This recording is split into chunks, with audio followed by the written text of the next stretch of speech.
Hello everyone, myself Tejal Goswami અને મારી આ યુટ્યુબ ચેનલ જ્ઞાન વર્લ્ડ અચીવ યોર ગોલમાં આપ સૌનું સ્વાગત છે.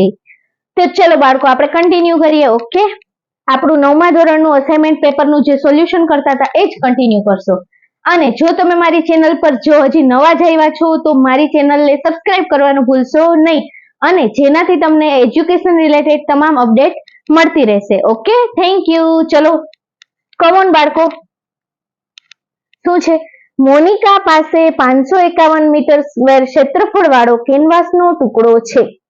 જેટલું બધું અહીંયા આપ્યું છે ને બાળકો, આ મોટી રકમ જોઈને આપણે બિલકુલ ડરવાનું નથી. શું કરશું આપણે અહીંયા? શું કરશું? તો કે જે કાંઈ પણ રકમની અંદર આપણને આપ્યું છે એ પાઠ પાડી અને એ વસ્તુનો આપણે યાદી તરીકે એક લિસ્ટ બનાવશું. સપોઝ જસ્ટ લાઈક તમારા મમ્મી તમને બજારમાંથી કહેશે કે બેટા 1 કિલો બટેટા લાવજે, 1 કિલો ડુંગળી લાવજે, 1 બિસ્કિટનું પેકેટ લાવજે, રાઈટ? તો તમને અલગ અલગ આવી 10 વસ્તુ કહી દે, 4 થી 5 વસ્તુ કહી દેશે, તો તમે શું કરશો બાળકો? એનું મોબાઈલ યુઝ કરતા હશો તો મોબાઈલની અંદર નોટપેડમાં શું કરશો? લિસ્ટ બનાવશો, બરાબર? અને એક મેમરી બનાવીને જશો કે આટલું લેવાનું છે, તો તમને એ કેવું પડશે? Easy. Same like as here. આપણે અહીંયા પણ એવું જ કરશું. શું કરશું? નાના ટુકડામાં વિભાજિત કરશું અને પછી આપણને સૂત્ર આવડવું જોઈએ, તો દાખલો કેવો પડશે? આસાન. ચલો, મોનિકા પાસે 551 મીટર ક્ષેત્રફળ વાળો કેનવાસનો ટુકડો છે. તો ચલો જોઈએ. કેનવાસના ટુકડાનું થોડાક હેન્ડરાઇટિંગ બાળકો હું નાના કરીશ. ઓકે, દાખલો જે છે એ થોડોક લેન્ધી છે એટલા માટે. કેનવાસના ટુકડાનું ક્ષેત્રફળ કેટલું છે બાળકો? 551 મીટર સ્ક્વેર. પછી શું કીધું? તે ટુકડાનો ઉપયોગ 7 મીટર પાયાની ત્રિજ્યા વાળો શંકુ આકારનો તંબુ બનાવવા માટે કરે છે. નેક્સ્ટ શું છે? ટાંકા લેવામાં અને કાપવામાં 1 મીટર સ્ક્વેર જેટલું કેનવાસ બગડે છે. હવે કોઈ ટુકડો છે તો બાળકો તમે સિમ્પલી કોઈ એને સિલાઈ કરતા હોય અથવા તો કટ કરતા હોય તો થોડો ઘણો ભાગ છે એ શું થાય? વેસ્ટ જવાનો, બરાબર? ફેલ થશે. તો અહીંયા શું કીધું? ટાંકા લેવાની અંદર અને કાપવાની અંદર કેટલા મીટર સ્ક્વેર કાપડ ફેલ જાય છે, બગડે છે? તો કે 1 મીટર સ્ક્વેર, બરાબર? તો આ જે છે એ શું થાય છે? યુઝ થાય છે, એટલે કે આ ઉપયોગી થતું છે. બગાડમાં કેટલું જાય છે? તો શું લખશું અહીંયા? બગાડમાં જતું કેનવાસનું ક્ષેત્રફળ, બરોબર બાળકો? કેટલું છે? 1 મીટર સ્ક્વેર. આ સમજાણું કે નહીં બાળકો? ઓકે, તો હવે તંબુ બનાવવા માટે કેટલું યુઝ થશે બાળકો? તો કે આ માઇનસ આ બાદ કરો એટલે આપણને આન્સર મળી જશે. ઓકે, ચલો એમ કરીએ. શું કરશું આપણે? તો તંબુ બનાવવા માટે વપરાતા કેનવાસનું ક્ષેત્રફળ. કાંઈ કર્યું નથી, જો હજી આમાં જ વાર્તા ચાલે છે. તંબુ બનાવવા માટે વપરાતા કેનવાસનું ક્ષેત્રફળ. તો તંબુ બનાવવા માટે જે ક્ષેત્રફળ વપરાણું, બરાબર, ઈ જ લાઈક એની શું થશે? વક્ર સપાટીનું ક્ષેત્રફળ થશે કે નહીં બાળકો? હા યા ના? હા, ઓકે, વેરી નાઇસ. વક્ર સપાટી એટલે આ કોઈ જે તંબુ બનાવો છો, બરાબર, તો આ જે છે એનો વળાંકવાળી જે સપાટી થઈ, સરફેસ જે થઈ, ધેટ મીન્સ વક્ર, અને આ જે સપાટી એટલે વક્ર સપાટી. ઓકે, તંબુ કેવું હોય બાળકો? તંબુ ધેટ લાઈક, સમજી શકો તમે? ઓકે, ચલો નેક્સ્ટ જોઈએ. તો તંબુ બનાવવા માટે વપરાતા કેનવાસનું ક્ષેત્રફળ ધેટ સેમ લાઈક એસ વક્ર સપાટીનું ક્ષેત્રફળ, એનું શું કહેવાશે? વક્ર સપાટીનું ક્ષેત્રફળ જ કહેવાશે. તો કેટલું યુઝ થશે બાળકો? 551 માઇનસ 1. હા યાના? હા મેડમ, જાગો છો ને બાળકો? એક્ઝામ ટાઈમ છે, લડી લેવાનું છે, સુઈ નથી જવાનું. જેટલી મહેનત કરશો એટલી જ સારી પર્સન્ટેજ આવશે. ઓકે, ચલો હવે શું આપ્યું છે બાળકો? તંબુની વક્ર સપાટીનું ક્ષેત્રફળ તો મળી ગયું કે આટલું યુઝ થશે, બાકીનું જે છે કટ કાપ વોટેવર માં વેસ્ટ જશે. હવે શું કરશો બાળકો? અહીંયા ક્ષેત્રફળ આપી દીધું, આપણને મળી ગયું તંબુનું. ત્રિજ્યા આ લોકોએ આપેલી છે, જો તે ટુકડાનો ઉપયોગ 7 મીટર પાયાની ત્રિજ્યા વાળો શંકુ આકારનો તંબુ બનાવવા માટે કરે છે. શંકુ આકાર કે એટલે આપણને ફટાફટ આપણા મગજમાં આઈસ્ક્રીમ નો કોન આવી જાય કે નહીં? Just like as ice cream. આ આઈસ્ક્રીમ છે, આઈસ્ક્રીમ ને રિમૂવ કરો એટલે આ શું થયો? તંબુ આકાર થઈ ગયો, શંકુ આકાર. બરાબર? તો આ રીતનો તંબુ બનાવવાનો છે. તો ચલો જોઈએ શું કીધું? પાયાની ત્રિજ્યા. તો તંબુના પાયાની ત્રિજ્યા, થોડુંક બ્લુ પેન થી આવવા દો હે ને બાળકો, તમને આ બધું એક સરખું ગીચડો ન લાગે એટલા માટે. ચલો થોડીક પેન કલર ચેન્જીસ કરું તો તમને સારું રહેશે દેખાવામાં. તંબુના પાયાની ત્રિજ્યા કેટલી આપી છે બાળકો? બોલો બોલો બોલો, કેટલી આપી છે? Come on, 7 metre. આટલું આપી દીધું. તો જો હવે વિચારો, તંબુના વક્ર સપાટીનું ક્ષેત્રફળ છે અને ત્રિજ્યા પણ છે, રાઈટ? તો તમારે જે લંબાઈ મેળવવાની છે એ મળે કે નહીં? તો કે હા. તો કઈ રીતે મેળવશો? ચલો તો શું કરશું બાળકો? તંબુની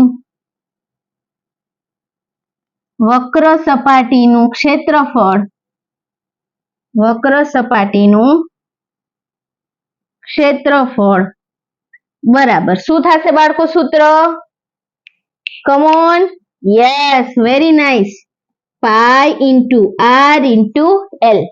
આર એટલે ત્રિજ્યા, એલ એટલે લંબાઈ. તો વક્ર સપાટીનું ક્ષેત્રફળ આપણી આગળ કેટલું છે? 550.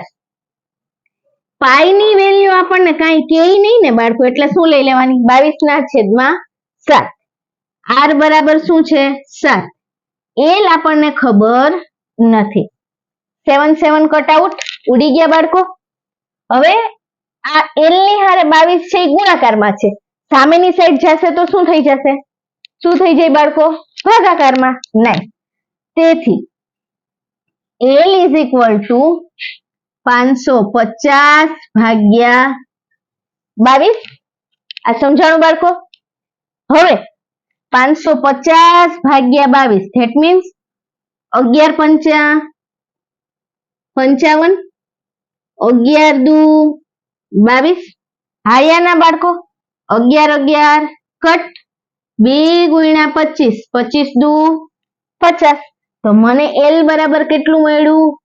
25. યુનિટ કયો આવશે બાળકો? બધી જગ્યાએ શું યુનિટ યુઝ થયો? મીટર. તો યુનિટ શું આવ્યો? મીટર. તો આ આપણને શું મળ્યું બાળકો? શું મળ્યું? લંબાઈ મળી. શું મળી? લંબાઈ.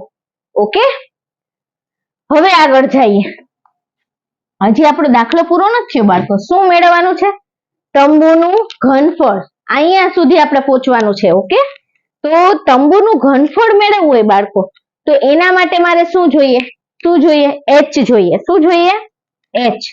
તો હું શું લખીશ અહીંયા બાળકો? તંબુના ઘનફળ માટે થઈને, ચલો જોઈએ. તમે સરસ રીતે તમારી બુકમાં લખજો. ઓકે, તો શું લખશું બાળકો? તંબુના ઘનફળ માટે આપણે શું જોઈએ? એચ જોઈએ. તો ઘનફળ માટે શું જોઈએ? એચ જોઈએ. જસ્ટ ફોર આપણા માટે લખ્યું એટલે આપણને ખબર પડે કે આપણે કઈ તરફ આગળ જવાનું છે. બરાબર? તેથી જેમ કે તમે કોઈ અનનોન પ્લેસ ઉપર જતા હોય તો શું કરો છો? ગૂગલ મેપ નો યુઝ કરો ને, તરત જ લોકેશન તમને બતાવે, ટર્ન લેફ્ટ, ટર્ન રાઈટ. સમજાય? સેમ એવું જ અહીંયા શું કરશું આપણે? કઈ કઈ વસ્તુ જોઈએ છે એના માટે આપણે થોડીક યાદી બનાવીએ. ઘનફળ માટે એચ જોઈએ, તો એચ માટેનું ઇક્વેશન શું છે બાળકો? આપણે આગળ આ ચેપ્ટરમાં ભણ્યા એ મુજબ h² is equal two r² plus l². આ સમજાણું બાળકો? હા યા ના? નહીં. શું હા હા હા કરો છો? હું તો તમને પૂછું છું, જાગો છો કે સૂઈ ગયા? શું આવશે બાળકો? શું આવે? L square. શાબાશ. L square is equal to r square plus h square. આ સમજાણું? હવે અહીંયા એલ આપણી પાસે છે, આર આપણી પાસે છે. હા મેડમ. તો એચ આપણને મળી જશે કે નહીં? તો ચલો એચ ને કરતા બનાવીએ સૂત્રમાં. H square is equal to શું થશે? L square minus R square. L નો સ્ક્વેર, એલ ધેટ મીન્સ કેટલા છે? 25. 25 નો સ્ક્વેર માઇનસ આર નો સ્ક્વેર. આર કેટલા છે? 7 મીટર. તો 7 નો સ્ક્વેર. 25 નો સ્ક્વેર એટલે 625. 7 નો સ્ક્વેર એટલે 49. 1 થી 30 ના વર્ગ કમ્પ્લીટ મોઢે આવડવા જોઈએ. એનાથી વધારે આવડે તો ધ બેસ્ટ, બટ 1 થી 30 ના કમ્પલસરી વર્ગ આવડવા જોઈએ. સરસ. ચલો 625 માંથી 49 જશે તો કેટલા વધશે બાળકો? 576. આ શું મળ્યું આપણને? H square. આપણે શું જોઈએ છે? એચ જોઈએ છે મેડમ. તો એચ બરાબર √576. તો 576 નું વર્ગમૂળ શું નીકળશે? 24. કારણ કે 24 નો વર્ગ કેટલો થાય? 576. તો 24 મીટર. આ આપણને શું મળી બાળકો? હાઈટ મળી ગઈ. હવે શું શોધશું આપણે? તંબુનું શું મેળવશું? ઘનફળ. હા યા ના બાળકો? તો શંકુના આકારના તંબુનું ઘનફળ સૂત્ર શું આવશે? 1/3 pi r square h. Very nice. તો ચલો મેળવીએ. થોડીક જગ્યાનો પ્રોબ્લેમ છે બાળકો, પ્રોબ્લેમ છે. પણ હરેક પ્રોબ્લેમ નું શું હોય? સોલ્યુશન. પ્રોબ્લેમ નહીં, શું બોલાય? પ્રોબ્લેમ. Okay, just kidding. ચલો શું આવશે? શંકુ આકારના તંબુનું ઘનફળ. રેડી? ચલો અહીંયા લખીએ. શંકુ આકારના, બરાબર, તંબુનું ઘનફળ બરાબર શું સૂત્ર હતું? 1/3 pi r square H. Done બાળકો? કિંમત મૂકો ફટાફટ. ચલો 1/3. પાઈ નો ઉલ્લેખ ન હોય ત્યારે શું લેવાનું? 22/7. આર સ્ક્વેર, આર એટલે 7 into 7. એચ એટલે કેટલા મળ્યા? 24. ચલો જોઈએ, છેદ ઉડાડશું બાળકો ફટાફટ. 7 7 કટ. ઓકે બાળકો? હવે અહીંયા જોજો. 3 8 24. ઓકે. 22 7 154. 22 7 154 એટલે 22 7 154 ગુણ્યા 8 એટલે 154 ગુણ્યા 8. કેટલા આવશે બાળકો? ગુણાકાર તો આવડશે ને? હા યા ના? હા, સરસ. તો શું થશે બાળકો? શું થયું? 1232.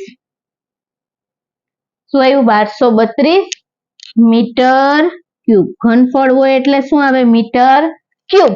ક્ષેત્રફળ હોય એટલે મીટર સ્ક્વેર મળે છે. Okay, this one is our answer. મળે છે. ઓકે બાળકો? તો ચલો બાળકો, વિડીયોને પોઝ કરી સારા હેન્ડરાઇટિંગમાં તમે તમારી બુકમાં લખી લેજો અને વિડીયો કેવો લાગ્યો તે કમેન્ટ્સની અંદર જરૂર જણાવજો. ઓકે બાળકો? અને બેલ આઇકન પ્રેસ કરવાનું ભૂલતા નહીં. તો ચલો મળીએ નેક્સ્ટ લેક્ચરમાં. Thank you so much.